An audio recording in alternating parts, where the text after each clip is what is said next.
What was your this shit I'm out moment? Story 1. Recently, I was hired by a company to be a foreman.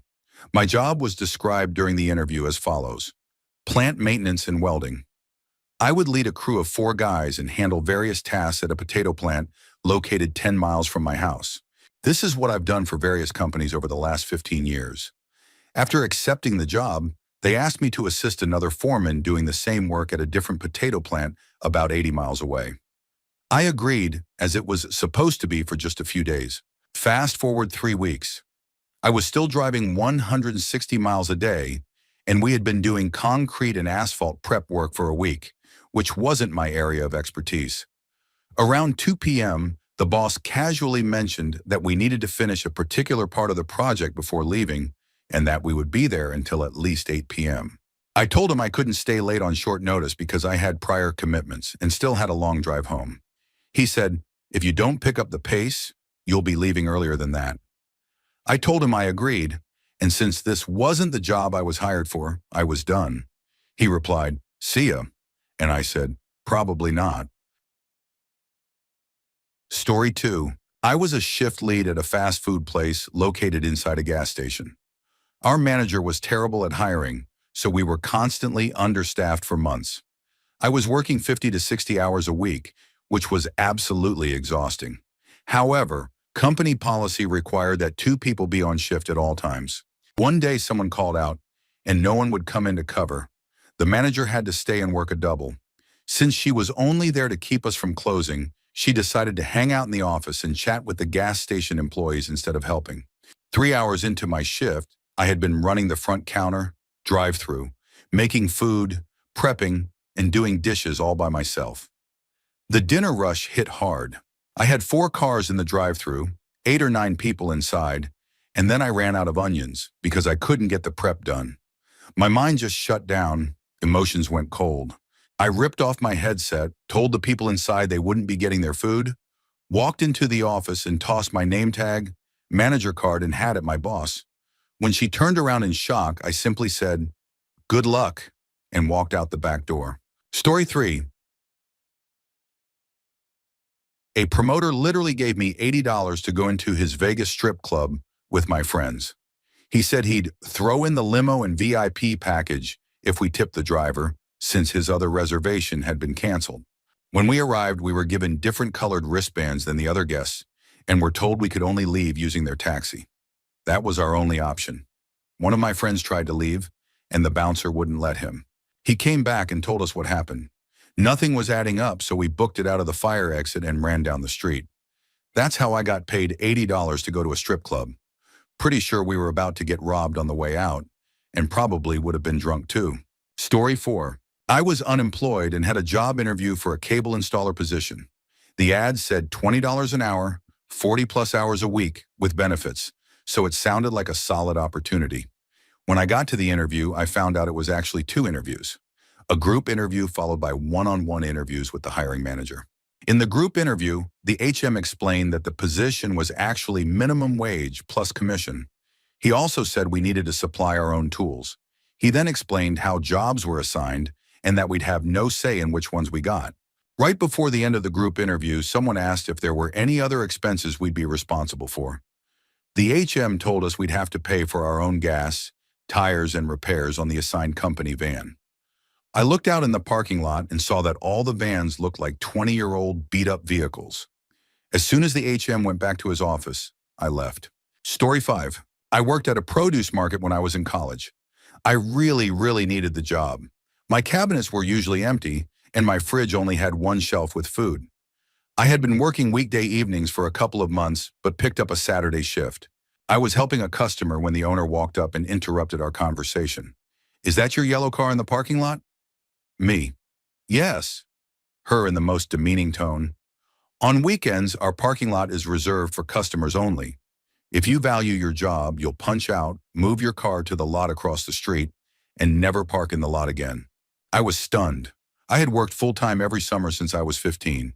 I picked up holiday jobs. I had a lot of work experience. I had never been spoken to like that by a coworker or boss, especially not in front of a customer. I told her I wasn't aware of the parking rules since I only worked weekdays, took off my apron, handed it to her, and said I would be punching out, but not punching back in. I quit. I apologized to the customer for not being able to finish helping him and walked out. I really needed the job, but I was so upset I couldn't bring myself to go back. My supervisor called me that afternoon and tried to convince me to return, but I just couldn't. Story 6. I went with a friend to visit his dad and look for possible jobs in Chicago. While my friend was out job hunting on the third day, his dad asked if I wanted to go to a bar with him. Sure. So we went to this hole-in-the-wall bar, literally down an alley and through a back door, into a dark small room with a 6-foot bar. I was already questioning whether I should have stayed or left, but then came the kicker. We got a couple beers from the bartender, who seemed like a super nice guy. Nothing unusual about him, until his question, "Joining or viewing?" My friend's dad smiled, smacked me on the back and said, "Just viewing." The bartender walked us over to another door and opened it, leading us into a much larger room. And if you haven't guessed it yet, there were about 15 people in the middle of what was clearly an explicit exhibition. I was absolutely not prepared for something like that. At 12:30 p.m. on a Tuesday, I was out of there fast. Caught an Uber back and didn't look back. Story 7. I was working at a particularly awful nursing home as a CN. I was being bullied by some of the other CNAs as well as one especially terrible nurse. I endured it for a year and eventually put in my 2 weeks notice. I only informed management, not the other staff. On my second to last day, that nurse decided to scream in my face about some imaginary infraction. About an hour later, I found out that the company, which had bought the facility earlier in the year, had decided that anyone who had been working there for less than a year on the sale date would not get any vacation days. I'd also only be getting half of my sick days paid out when I quit. That amounted to just 2.5 days of pay, and if I didn't finish my 2 weeks, I'd forfeit even that. I realized 2.5 days of pay wasn't worth enduring any more of that toxic environment, so I told the director of nursing at the end of that day that I wasn't coming back. She tried to convince me to reconsider, but it didn't work. Story 8. I was in my mid-20s working myself to the bone in a small-town office supply store. The workload as a department specialist was overwhelming. I was essentially running half the store myself, so the store manager didn't have to. Meanwhile, the assistant manager was doing nothing except collecting a paycheck, stealing digital cameras, and bragging about being a trained ninja. Staffing was kept minimal to make the store numbers look good. It was pure retail chaos. To make matters worse, the store manager was an arrogant, incompetent man with serious health issues who had been quietly moved to our store just to get him out of the way. Twice. He'd already been removed before due to multiple complaints, including some regarding inappropriate behavior. I honestly don't know how he kept his job. One day he approached me and said, "Customers love you. You're great at your job. But as soon as you're not helping a customer, your whole attitude changes. You don't speak to me with respect or enthusiasm. You look like you don't want to be here. I mean, look at me. If you just had a better attitude, you could be me in a couple of years." So I thought about it. That night I applied to go back to school. I quit the next day. Story 9. I recently quit my job as a call center worker after 4 years. For context, I worked in customer service for a popular UK retailer. During the lockdown, when all stores were closed, we experienced a massive increase in online sales, which meant call volumes also skyrocketed. I worked hard to ensure customers were happy with their purchases and resolved every issue I could. One day we received an email from our CEO saying that despite record-high online sales, we wouldn't be getting bonuses due to the overall business being affected by the pandemic. I had only ever received one bonus in 4 years, so I wasn't shocked, but I was furious. We didn't get a raise, additional holidays, a thank you card, nothing. Then just a few days later, we found out through the mainstream news that top executives at the company had received raises. That was the final straw. A few co-workers and I decided we'd had enough. We handed in our badges at reception and walked out. I found a new job a week later and felt so much better. It was the first time I ever walked out of a job in anger, and I have no regrets. So story 10. I worked as a host at a BBQ restaurant for 2 years and 2 months. It was my first job, so I was always afraid to call out. In all that time, I never once called in sick. I was late occasionally, but our team was good about trading shifts. We'd message each other things like, "Hey, if you work for me Saturday, I'll take your Tuesday." It made it easy to avoid calling off. I've never had that flexibility at any job since. One Friday night, a friend of mine hosted a party after work and invited almost everyone we worked with. I wasn't scheduled that night, and I didn't want to go because I wasn't feeling well, and we just adopted a kitten the day before. But my friend insisted, saying, "Just stay for like an hour. You don't even have to drink." So my boyfriend and I went. Unfortunately, the party spiraled into what we now call the party from hell. Long story short, someone stole my boyfriend's car keys. We were stuck spending the night until his mom could bring us a spare key in the morning. I really didn't want to stay overnight since I had to open the next day. His mom finally showed up. We went home, and later that day, a friend from the party called to say she found her keys in her boyfriend's pocket. He'd taken them to keep her from leaving.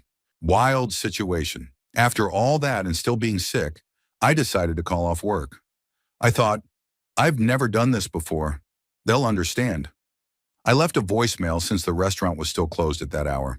I woke up to a bunch of missed calls and texts. Apparently, management was furious. I called in, and my friend, yes, the one whose boyfriend stole the keys, answered.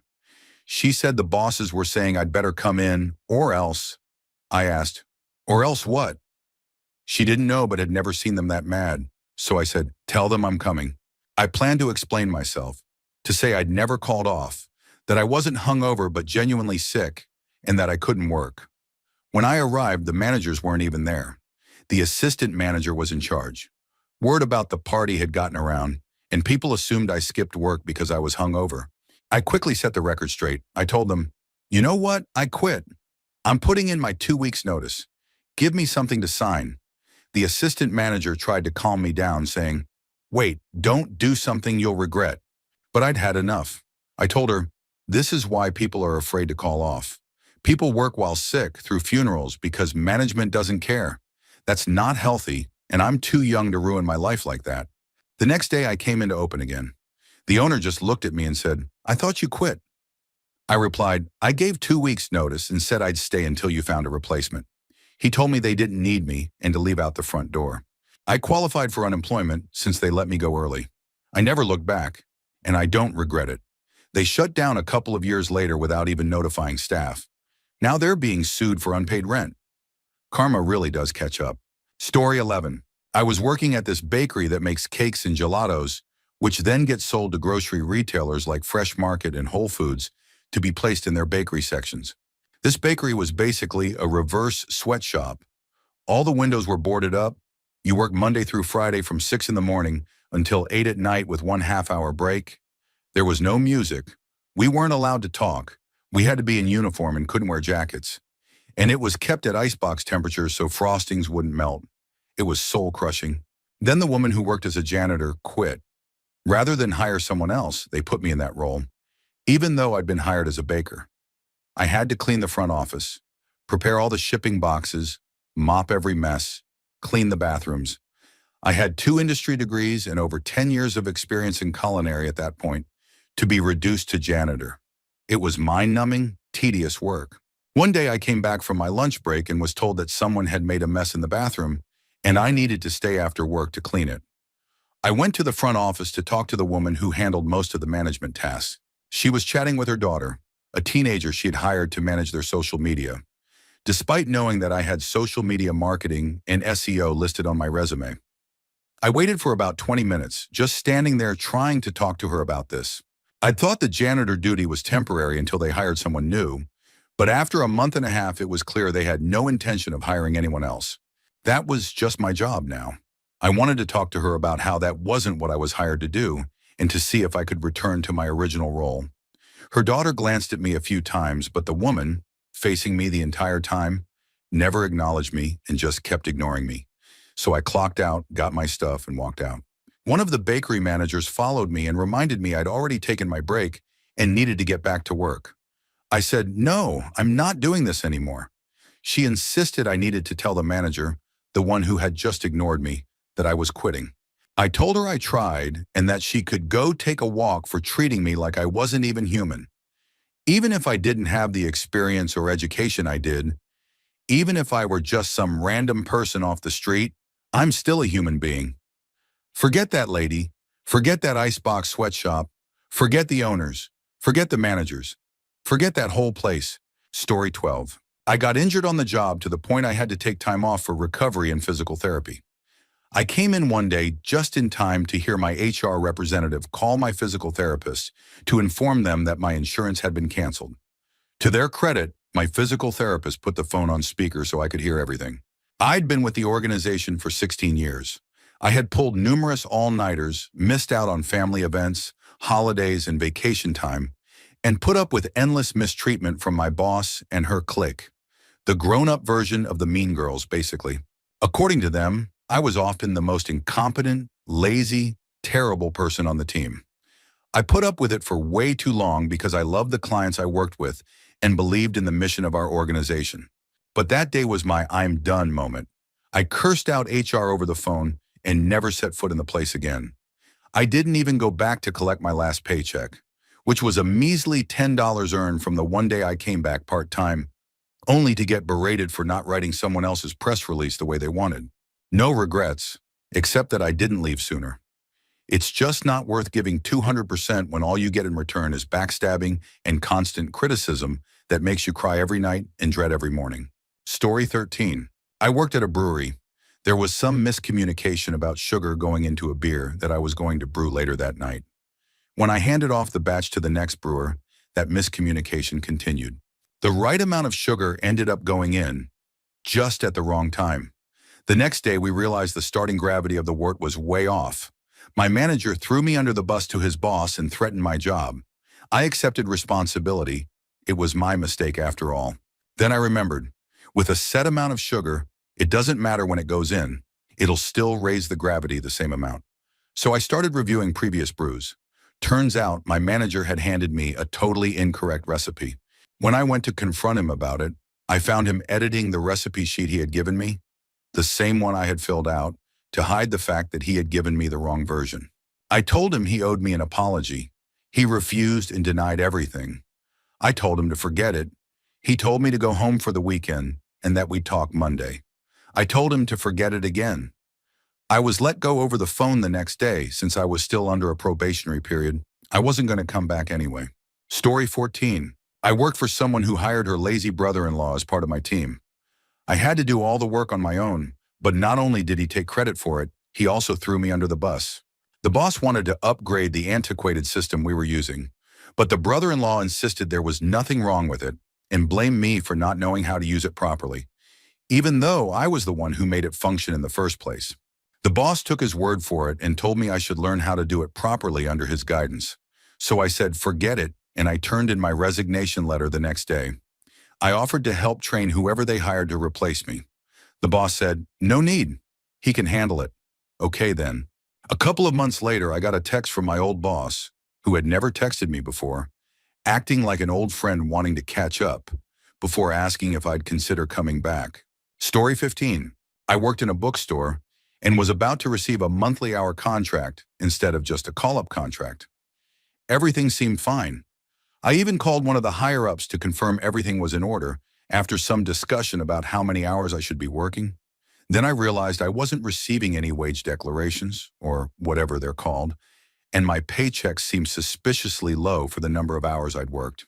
Fast forward a few months, COVID hit, and I couldn't work due to regulations.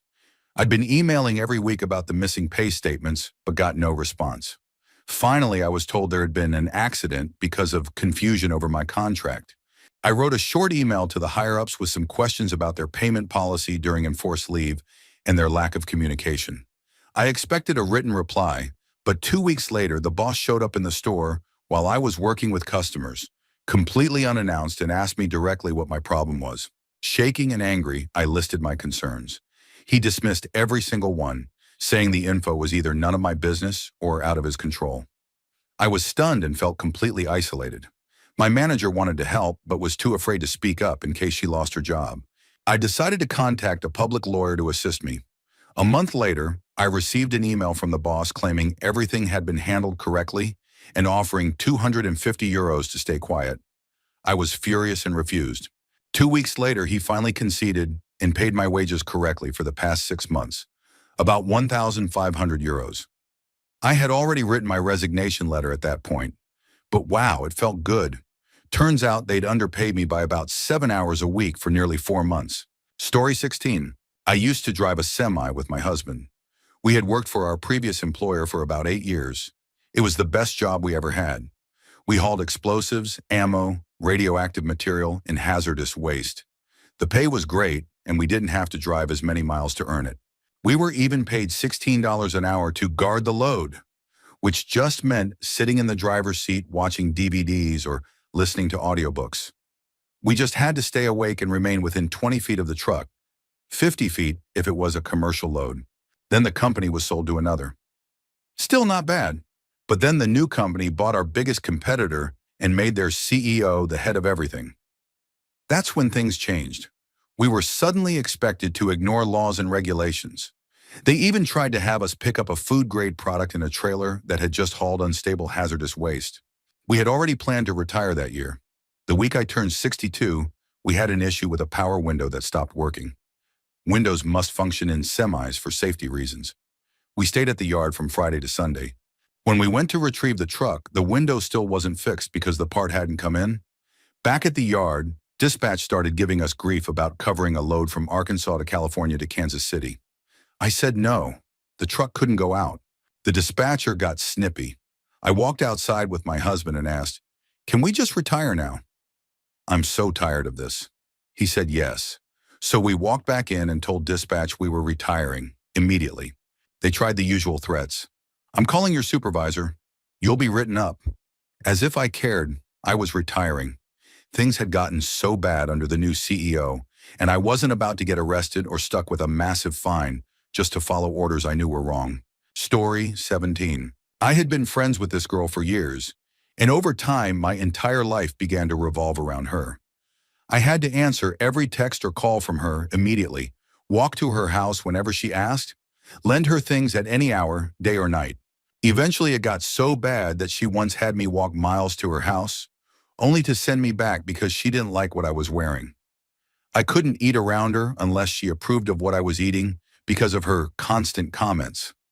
I only listened to music she liked, and I apologized constantly for every little thing. I won't go into too much detail for the sake of trigger warnings, but she manipulated me into doing things I deeply regret. She even hit me once because I forgot to bring something she wanted. She cut me off from all my other friends and strained my relationship with my family. It all built up so slowly that I didn't even realize how bad it had gotten. I never thought I'd let someone treat me that way, but I was completely blind to it. One weekend, I went to a festival with my dad and was allowed to bring a friend, so I brought her. We spent the first day doing the usual things. When it was time to sleep, I was sharing a bed with her. We chatted, turned off the light, and I rolled over.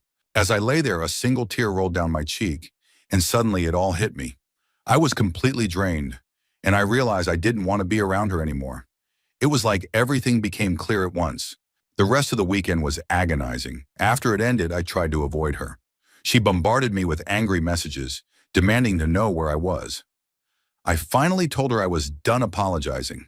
She scolded me for sassing her, and we argued over text for 3 days straight. She flipped between making me feel awful and begging me not to cut her off. When the argument ended, I realized how much freedom I had. I could listen to whatever music I wanted, wear what I liked, and talk to whoever I chose. It was awful how excited I was over basic things like that. But I'm so grateful I finally saw things clearly and got out when I did. Story 18. I was a pizza delivery driver at a place that didn't pay us by the hour, so legally we weren't required to stay there. We could hang out at home and just come when called. But I didn't really feel like driving back and forth, so I would just hang out at the store and play games or read on my phone. A few of the other drivers did the same. There were always 2 drivers scheduled, and usually the guys who just hung out would work until it got busy enough for the other guy to be called in. Eventually, I got more of a personal life and decided I wanted to occasionally stay home and be the backup guy. But, big surprise, those guys had trouble playing fair. One in particular either didn't understand the concept or, more likely, was just a huge jerk who thought I was dumb enough to be manipulated into doing his job for him. When I explained that I wanted to trade roles, he smirked and said, "But I'm doing you a favor by letting you have most of the deliveries." You should be thanking me. So I started doing what the other backup guys did. I just didn't show up at the start of the shift, but called in and asked them to call the other guy first. Because they had taken me for granted, I was threatened with a write-up by the owner. That idea got dropped real fast after I made the managers leave a note on his desk every single shift when those guys didn't show up, just like he expected me to. Then the guy lost his temper and started yelling at me behind the store, accusing me of being lazy and all kinds of things that hilariously described his own behavior. Around the same time, the owner sold the place to a completely clueless new guy who wanted to change everything. One of his ideas being to pay drivers less while expecting more work. That was the last straw for me, but I waited until the night before the next morning shift with that guy, the one I hadn't seen since his meltdown, and called in to quit. I'm sure he loved working a busy lunch shift by himself, like he always expected me to. Still waiting on that, thank you. Story 19. I was working for a small business as a dog trainer. I was the only trainer they had on staff at the time. I knew how much they were charging clients for my services, and I knew how much they paid me. It worked out to about a 10% commission. I asked for a significant raise, but they strung me along for a while. They kept promising something, but there was always an excuse. I wanted to leave then, but I didn't have many other options and didn't feel confident enough to start my own business yet. Fast forward a few months and word of mouth spread about the quality of my work. I had more people trying to book sessions than I could possibly fit into my schedule. So I started scheduling clients months in advance. My boss didn't like this and removed my ability to manage my own bookings. She started overbooking me to the point that dogs were only receiving a fraction of the training we had promised. This went on for months. When I went to the owner, who didn't really have much involvement in the business, he told me he'd handle it. But instead, he told my boss that I went behind her back, and she responded by threatening to fire me. That was it for me. I was out of there so fast. A few months after I left, that boss got fired. Apparently, a decent portion of the staff followed my lead and quit after I was gone. Story 20. This is a long story, but I worked in a nursing home kitchen one summer as a kitchen porter. The job was temporary and the home desperately needed help in the kitchen, so they were hiring just about anyone looking for work. I took the job because I needed to pay for a summer holiday and 2 months' rent for my student house. I wasn't very good at the work, but I did my best. The home had a reputation for being good, but the longer I worked there, the more I realized how bad it actually was. The residents had no privacy. Carers would walk into their rooms without knocking. I saw this as a major violation of dignity, so I made it a point to always knock. One of the carers told me, "Just go in, you don't need to knock." I ignored him and told him off. The residents were the best part of the job. Over time, I got to know many of them. Some even requested to see me on the days I worked, just to have someone to talk to. During breaks, I'd visit with them and learned a lot just by talking. What broke my heart was how many residents didn't get visitors at all. I even brought it up to the care home manager and offered to volunteer some extra time just to keep them company. Somehow that conversation twisted into the manager implying I didn't want my job. Not wanting to get fired, I just kept quiet. But after that, I was seen as a problem employee. The final straw came on my last day. One of my tasks was preparing desserts. A nurse supervising the meal said my dessert portions were too small. I offered to add more, no problem. But the nurse still wasn't happy and said she'd get the activities coordinator, who was second in command. I knew that wasn't going to end well.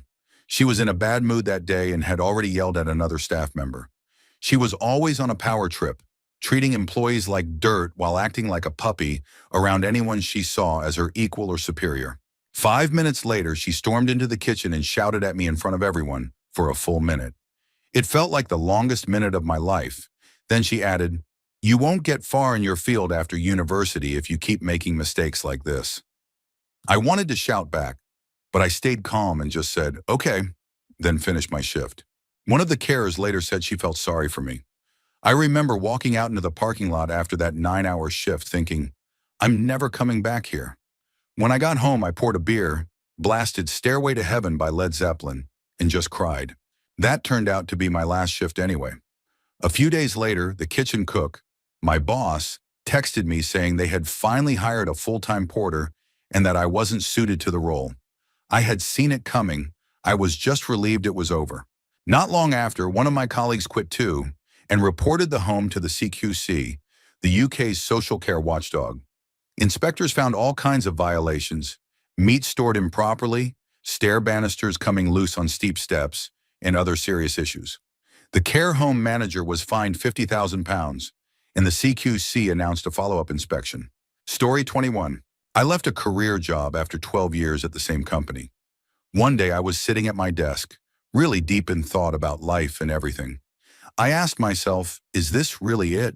Is this all that life has to offer? I snapped out of my haze long enough to read an email from my boss about something that hadn't been completed correctly by two of my colleagues. The email said it was absolutely critical that I go back and resolve the issues, and that it needed to be done by the end of the business day. A strange sense of calm came over me.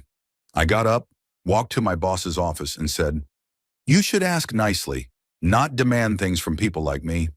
His jaw dropped and he asked, "Is something wrong?" I said, "Yes. Everything about your leadership style is worthless to this organization. If I were you, I'd walk you out. But instead, here's my access card. I'm walking myself out." Never look back, my point is. Don't make your life about your job. There's way more to life than making someone else rich and getting spoken to like a child.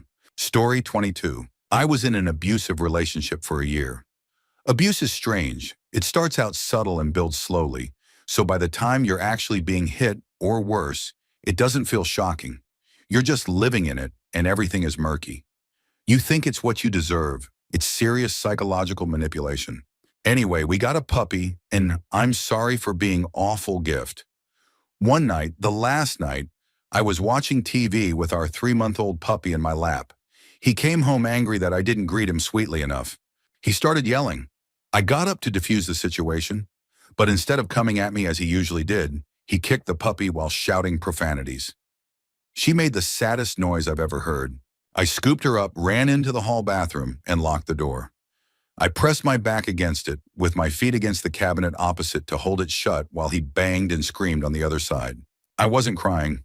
My mouth was just wide open in shock. I thought, holy crap, this guy just kicked a puppy.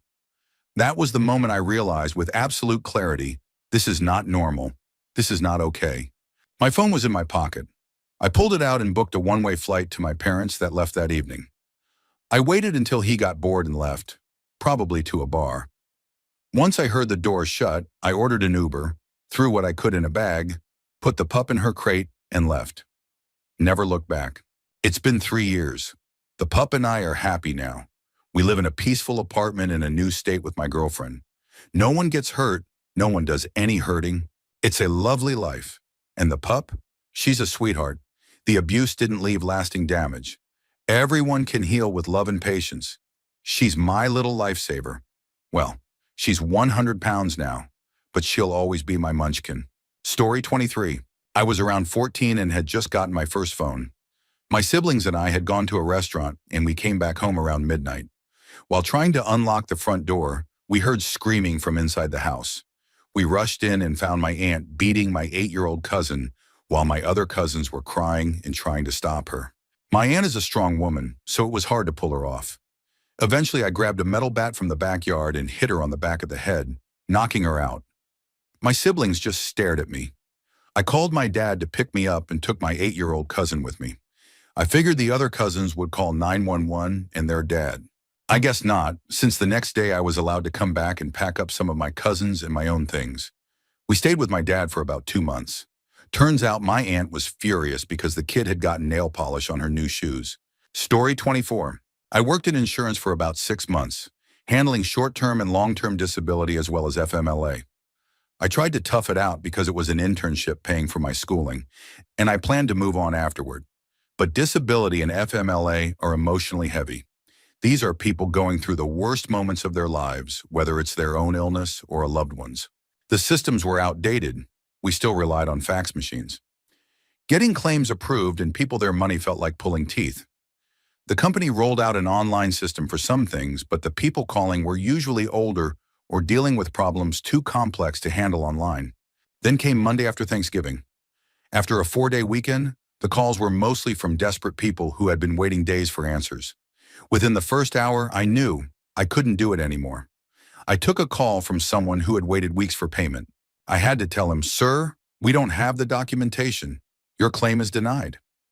That was it for me. Emotionally, I couldn't handle being in a position where I couldn't actually help people. It was too much. Story 25. First job, I had just turned 16, and all of my friends were working at the only high-class restaurant in a nearby small and historical town. I didn't live there. I commuted half an hour to work with my friends. The restaurant was partially owned by a very wealthy family from that town, a family that basically owned the place for a while and were seen as royalty, though nobody knew who they were outside of town. About 3 months in, and the job sucked. My friends mostly worked as waiters and made great tips. A few were working their way up as cooks and loved being creative. I was the youngest with no job experience, and I was stuck as the dishwasher.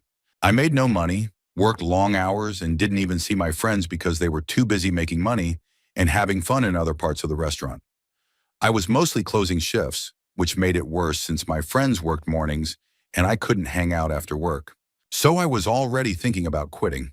It was Christmas Eve and I was missing a big family gathering. But it was fine. The restaurant was closing early at 8 p.m. and my aunts and uncles would still be up late playing poker and having fun. I figured I'd be home by 9 and still get to enjoy the night. As 8 rolled around, I realized I was going to be late. There was a ton of dishwork left, and then it happened. The royal family walked in at 8, demanding to be served. I told my boss I'd clean what was already there, but I wasn't staying late.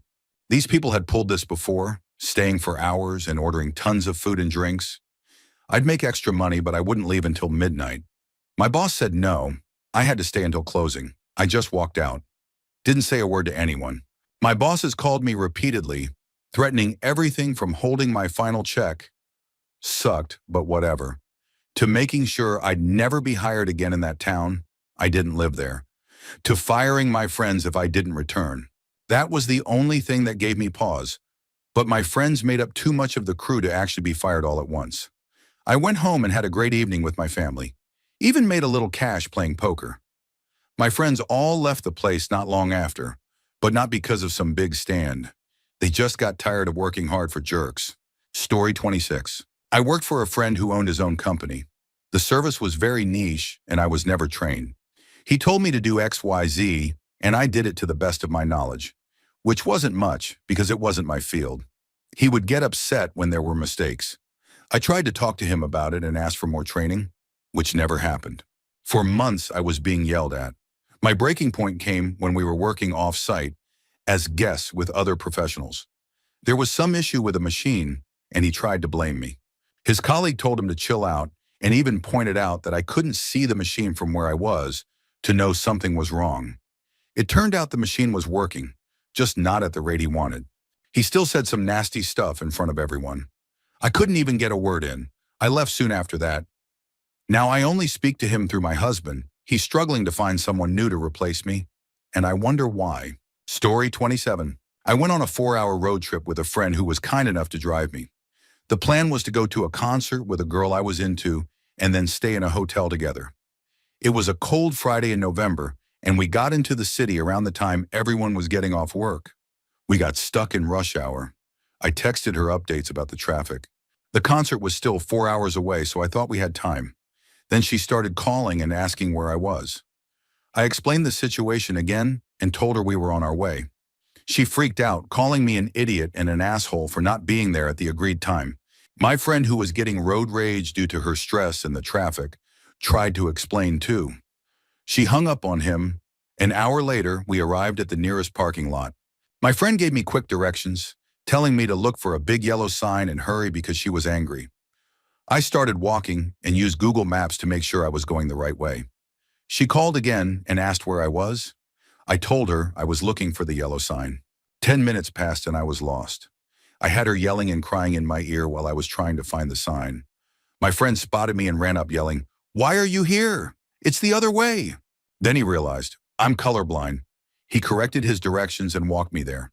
She was still screaming at me over the phone. My friend, now frustrated, said a little too loudly, "Tell her to shut up." She hung up. We got to the venue. The concert was 2 hours from starting. She was crying and furious because we missed the door opening by 10 minutes. There were only 5 other people in line. I tried to explain and apologize, saying at least we were here early now. That's when it all came out. She unleashed all her anger, yelling at me in front of everyone. She even hit me. Nobody said anything. Then she started calling her family and friends, telling them I had ruined everything. We got inside and stood front row. I apologized again, telling her I'd make it up to her. She ignored me.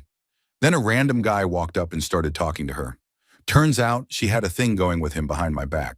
As he was about to introduce himself to me, I turned and walked away. I called my friend who met up with me, and we drove home. 2 years later, I still don't know what sign I was supposed to look for. Story 28. A couple of years ago, some buddies and I traveled to Canada for a week-long backpacking trip around Banff. To start things off, my backpack was lost by United and delayed by 24 hours. We had a very tight schedule and were supposed to hit the trail the morning after arrival, but instead, we started out at 8 p.m. This was grizzly territory, so hiking at night through forest was not exactly the best way to start the trip. We finished a whole day hike, uphill in 5 hours, and set up camp at 2 a.m. This was late August, and a storm was forecasted to come in overnight. Great timing. Rain started in the early morning. As we were packing up camp, the rain quickly turned to sleet and then snow.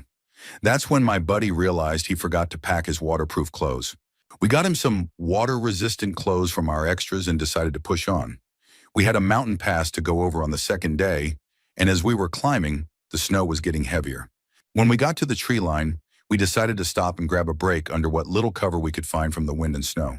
Before we could get the packs back on, lightning struck very close, but we couldn't see it through the weather. Before we could even talk about it, lightning struck a pile of rocks not 300 feet from where we were standing. That's when we said, "Forget it, absolutely forget it." From that point on, the remainder of our hike became a run back to the car before snow could cover the trail, which meandered through several meadows.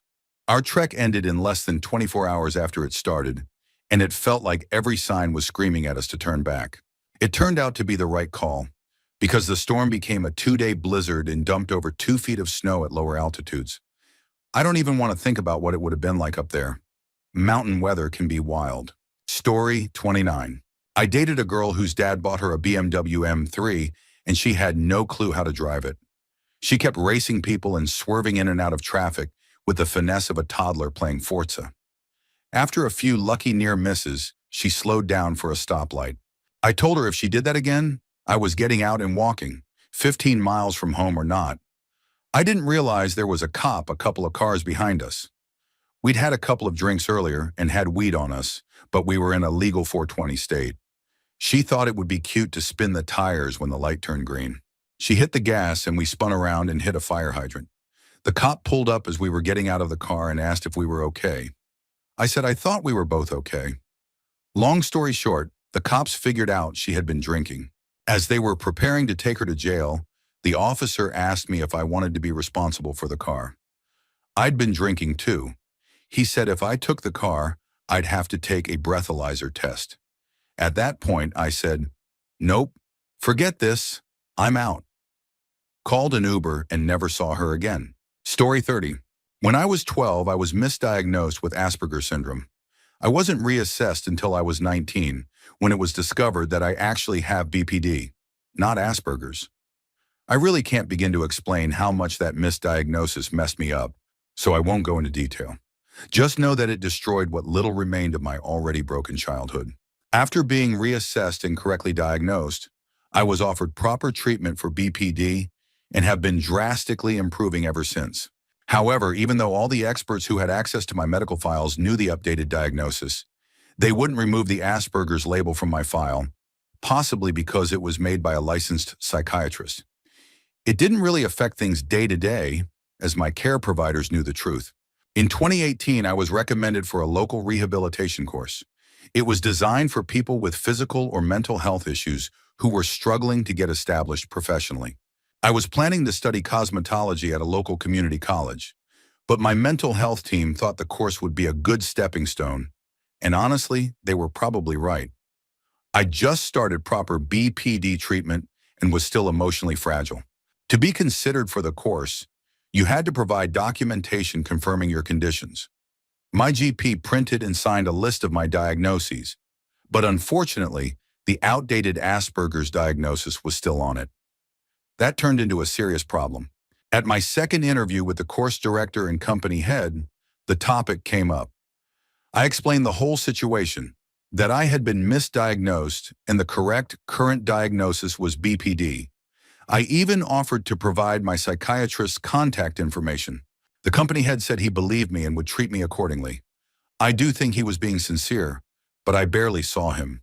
The course director, on the other hand, didn't believe me, and I had to spend 7 hours a day, 5 days a week, under her direction. There are plenty of reasons I couldn't stand that woman, but what finally made me quit was her insistence that I did have Asperger's. At first, she was subtle. If I rubbed my temples or jiggled my leg, she'd ask if I wanted to dim the lights or take a time out. Later, she wasn't subtle at all. She gave me fun communication options like leaving a post-it under my desk or knocking on the table a certain number of times instead of speaking. She even started talking to me in a soft, condescending tone like I was fragile. I asked her why she kept doing that, and she told me she'd done some research on people with Asperger's and wanted to help me feel more comfortable. I told her, again, that I didn't have Asperger's and could communicate perfectly well. I had to repeat this multiple times. But what really sealed it for me was when she scheduled a meeting for me with an organization that helps people with Asperger's find jobs without my consent or knowledge. I got a text saying I had a meeting the next day with another employee of the course company. When I arrived and found out it was actually a representative from the Asperger support group, I was furious.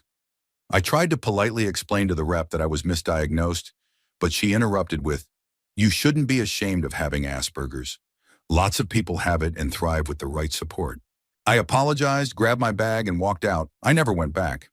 Since starting my hairdressing course, everything's been better. I'm treated as an equal. And just to clarify, I don't mean to insult or offend anyone with Asperger's. I wouldn't be ashamed if I did have it, just as I'm not ashamed to have BPD.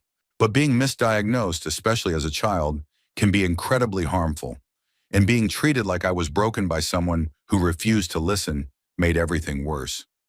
The worst part is that many people with Asperger's are incredibly bright, far from the way that course director treated me. Story 31. Went to a bar in my hometown one night many years ago. Biker gangs were known to frequent this bar from time to time, but they never wore their colors, and it wasn't a biker bar. The gang that used to visit the bar were the Rebels. This bar was massive and had about 4 different rooms. The main bar, the dance on club area, a VIP section, just some worn leather couches to the left of the main bar, and a pokey room, poker machines for the uninitiated. The bar in the pokey room never had a long line like the others, so we got in after waiting outside for about 10 minutes and went straight to the pokey room. It was packed with people, all instantly recognizable by their biker vests. Like I said, this was not normal. The bouncers usually didn't let them in if they wore their colors, but it looked like there were about 25 or 30 of them, and the bar had maybe 6 bouncers. I noticed that the vests on these bikers read Hell's Angels. Right away, my gut told me to leave. I grabbed my friends and said, "We're leaving."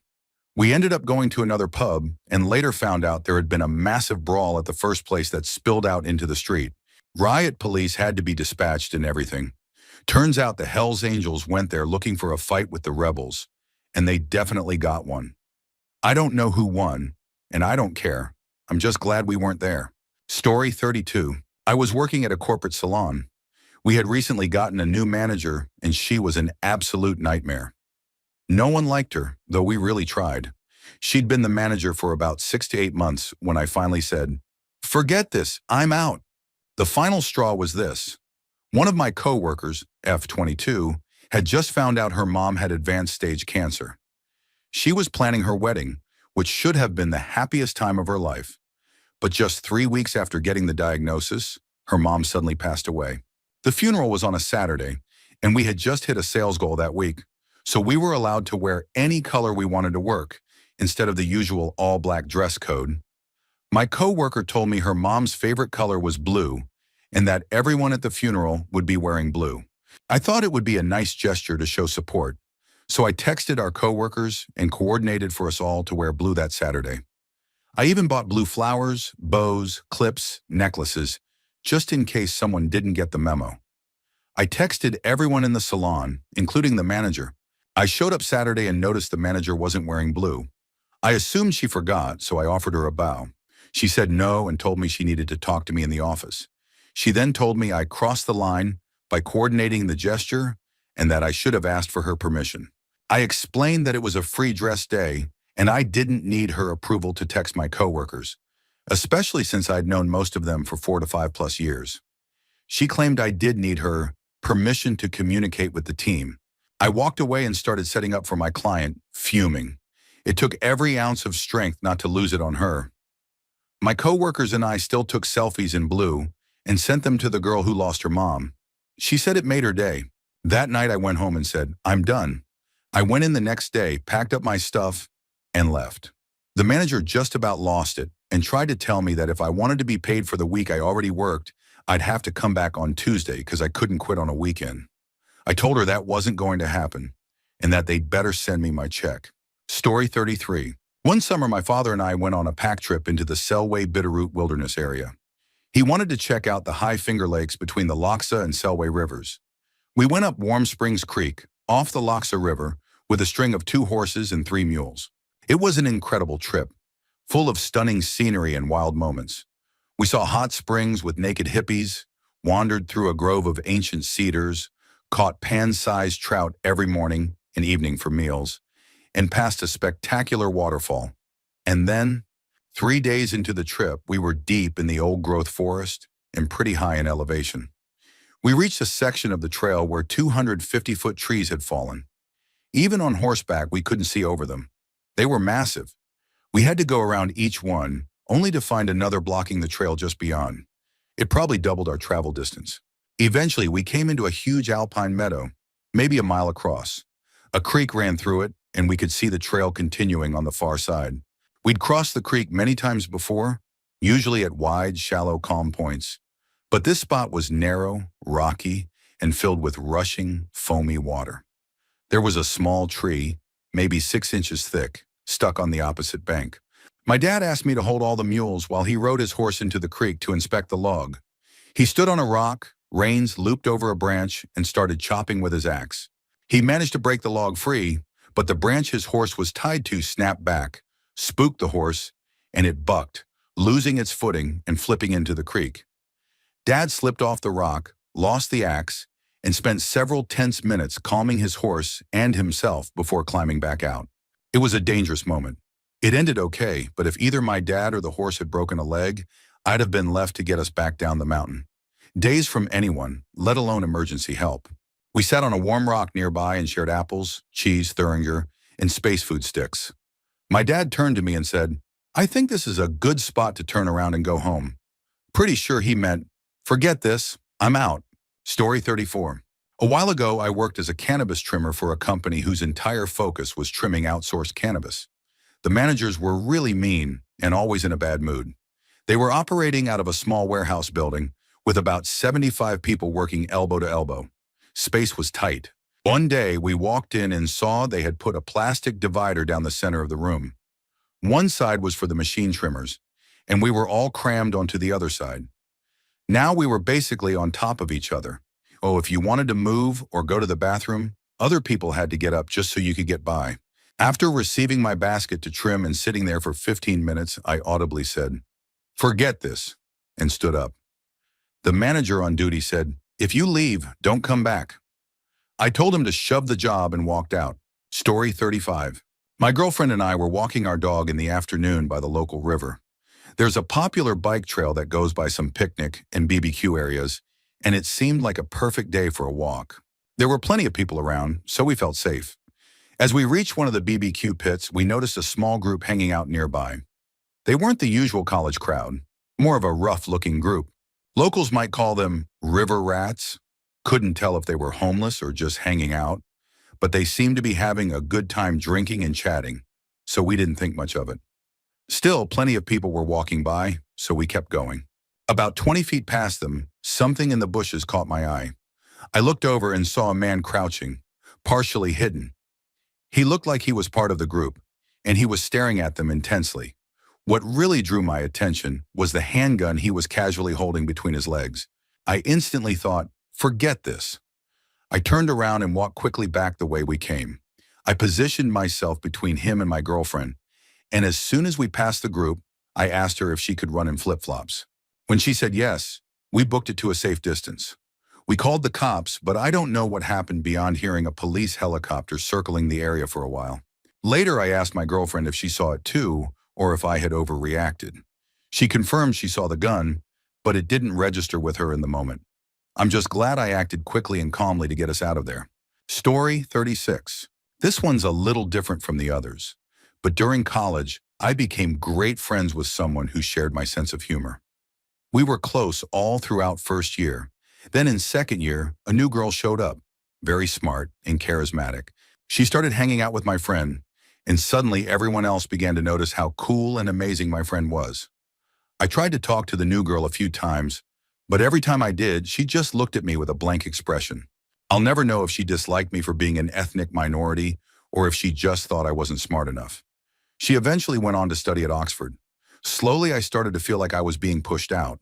Where I'm from, people put you on a pedestal for verbal intelligence. I had the smarts, but I'm a much stronger writer than speaker. I was being underestimated. This new group formed around my friend, and they always walked slowly to the next class together. I guess it was a combination of being ignored and their literal slowness that finally made me think, forget this. One day I just walked ahead of them, and that was that. I cut ties. The saddest part? Nobody cared. Not one person reached out after I left, not even my former friend. Now I have a solid circle made up of childhood friends. They may not be the intellectual type like those people I met in college, but they have heart, and they have my back when things get tough. Story 37. My parents divorced when I was 13. My father remarried a woman who was the textbook definition of a Karen, hairstyle included. Since my mom was in rehab at the time, she's now been clean for 9 years and is doing great, I had to live with my dad and his new wife. It was an abusive household. My older brother left at 16 and never came back. I got my first job at 14, and things just kept getting worse. Eventually, they put locks on the food cupboards. I was told I ate too much and had to start buying my own groceries. Mind you, I was an athletic teenage boy who lifted weights. I remember thinking, why am I still here? I pay for my food, phone bill, clothes, everything. If I don't leave, I'm either going to hurt myself or someone else. I was really struggling. I had a friend in a similar situation. We decided to move out together and rented an apartment at 16. Somehow we both graduated high school, so I guess you could say we made it out. Half decent. Story 38. I worked as a kitchen hand at a restaurant. Basically, I was a dish boy. But soon after I started, they got me to do deliveries, which really messed things up. I'd leave to deliver something for 10 to 15 minutes each way and come back to a pile of dishes and people shouting at me because I was late. One night, it was decently busy and I got assigned a delivery. The manager came into the kitchen and said it was for an old client they still served, though he admitted the guy was a little outside the range. I got the food, put it in my car, and typed the address into Google Maps. 30 minutes, one way. Great. I made the hour-long round trip, and when I returned, the kitchen was wrecked. Both of my cleaning sinks were full of plates, pans, and trays. All the benches around my station were stacked high with even more dishes. Everyone immediately screamed at me, blaming me for being late and demanding their stuff be cleaned first. We closed at 9 p.m. that night, and I was stuck doing dishes until 1 a.m., so I handed in my formal resignation the next day. Story 39. Buckle up because this one sent me spiraling into a deep depression. In my fourth year of college, I was living off campus in a house with my best friends, friends I thought would be in my wedding, friends I thought I'd have for life. We were over halfway through the school year and had just returned from winter break when I could feel something had changed. None of my buddies included me when going out, and they'd actually sneak by my room at night to leave without telling me. I felt terrible, but life was busy, so I tried not to dwell on it. A few weeks later, I was sitting in my room rolling a blunt with a roommate when I saw a notification pop up for a GroupMe chat that I wasn't part of. I only got a quick glance, but I saw my name in the message. Something felt really off. Being the sneaky sleuth I am, I guessed a roommate's password and got into the GroupMe chat to see what was going on. As I scrolled, my blood started boiling.